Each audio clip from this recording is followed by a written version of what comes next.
Why do you think a lot of people are not attracted to moving? Um, What is? And I'm coming from. I'm coming. I guess I'll just let you answer. But why do you think one of the reason why a lot of people are not attracted to it? the work. It's a lot of work. It's a hell of a lot of work.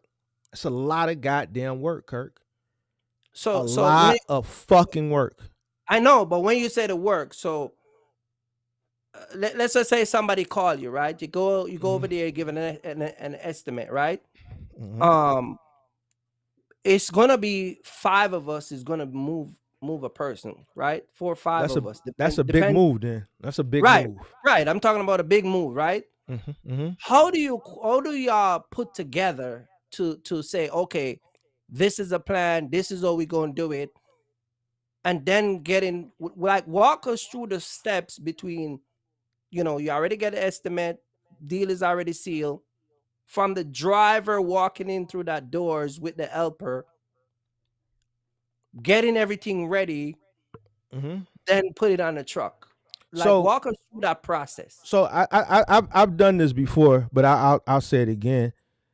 You have teams. So let's say a 5 guy move, right? That's Hmm. a team. That's 2 teams, right? 2 teams. Now those 2 teams have team leads. Each Hmm. team has a team lead, which is the person who, is the go-to guy. If it's a team and then they work together every day, that team knows what each other's strengths and weaknesses are. They don't have to say, all right, you doing this, you doing that. When they get to the job, because they work together and they are trained, they know who does what, they know. So the strongest packer is the person that stays on the truck. So if I put a team and another team for a 5 guy move, if it's Aaron, Tim, Rob, Dre, and KT, those 5 guys, we know Aaron and Tim are the 2 best packers. So Aaron or Tim gonna be packing that truck.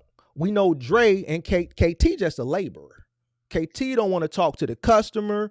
He is a strong man. All he want to do is carry and lift shit. Hmm. Dre, he another carrier and lifter, but he's the guy that's going to talk to the customer. Aaron packing the truck. Tim, he cold with the tools. He breaking shit down. Tim can break a whole bedroom down and wrap shit by itself. Tim can wrap a mattress by itself. Tim will Hmm. tie a piece of shrink wrap to the handle on the mattress, hold it up, and go all the way around it and flip it by itself. He'll have the whole bedroom wrapped by itself. So a 5 bedroom move, I'm putting a super team together because it's a big job. I'm gonna put some killers on them 2 trucks because that's a Hmm. 2 truck job. If I'm sending 5 guys, all right. So now we got Aaron that's rapping. He ain't coming in the crib unless he coming to piss. Tim breaking everything down. Uh, Dre and KT uh uh running shit, and then you seen Rob. Rob is a Hmm. Hispanic guy, little on the heavier side. Boom, he willing them boxes, them dollars. He stacking them boxes. Once the boxes is all out, he prepping shit, wrapping shit, preparing it to go in another room. And this is how uh the job flows efficiently because everybody has a task, and the task that everybody's doing, right, is what they're strong in. The reason why those 5 guys are on that job is because for a 5 person move, I had to visually look at that job. So when I visually look at it, depending on what time frame of my tenure in business, if it was earlier in my tenure, then I physically went out. The latter part of my tenure, we could do a FaceTime video call. I go out and I look at the job. Okay, you know what? This job gonna be about 12 hours at least. All right, I gotta put all my killers. I gotta put some killers on this job. I gotta grab some killers for this job. Right. I can't put no B squad or no ski squad. I need to pull 8 teams. I need to pull from 2 8 teams and build a 5 man super squad because one, it's a 5 bedroom house. Two, this shit gotta get done in one day.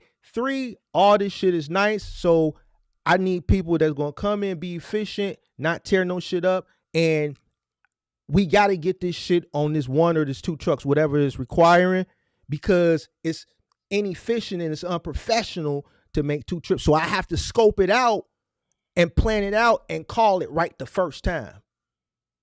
Right. And if I do need a little magic, these are the motherfuckers that can pull that shit off.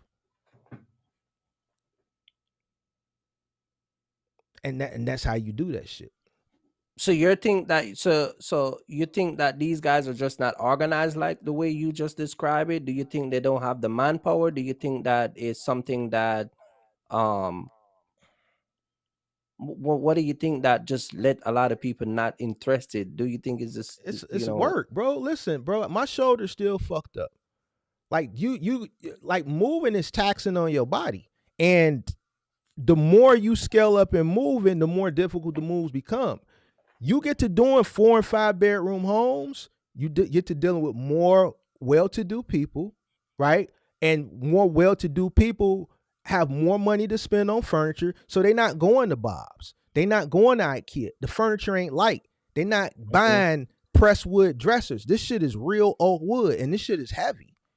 You dig what I'm saying? They dealing with, like Buddy, he was talking about the R House account or restoration furniture, restoration hardware. Furniture like that is very expensive and it's very heavy because it's made from good quality wood.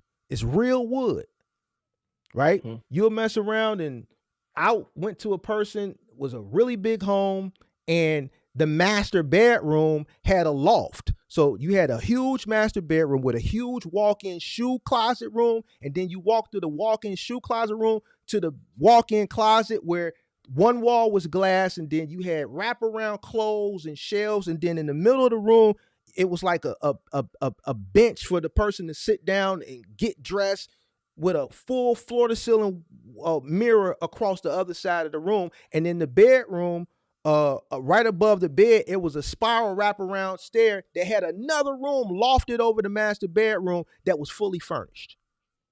And then all that furniture had to come down a narrow wraparound stair.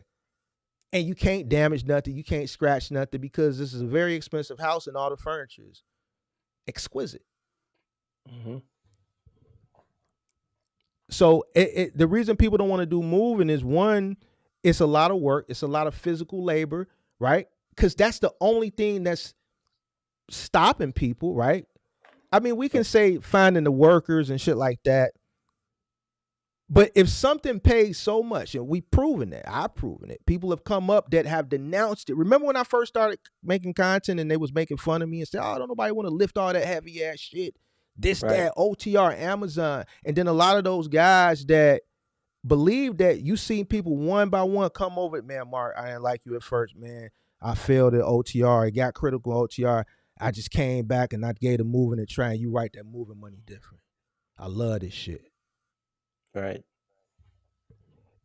If something pays extremely high, the only thing that's preventing people and stopping people from doing it is the labor.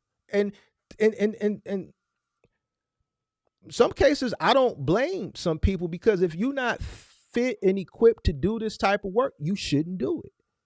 It ain't for everybody. I want to do what pays the most. If I have a piece of equipment, what pays the most? Where can I get the best bang for my buck? All right, so if it's moving, then we doing moving. Mm-hmm. That's me. But I understand also that it's not for everybody, because it is taxing. It is very labor intensive. It's taxing on your body. And you can't do it by yourself. So you have to keep people. You have to train people exceptionally well, because it pays high, but also there's a lot of risk associated with it, because there's risk to the goods, and there's also risk to the property.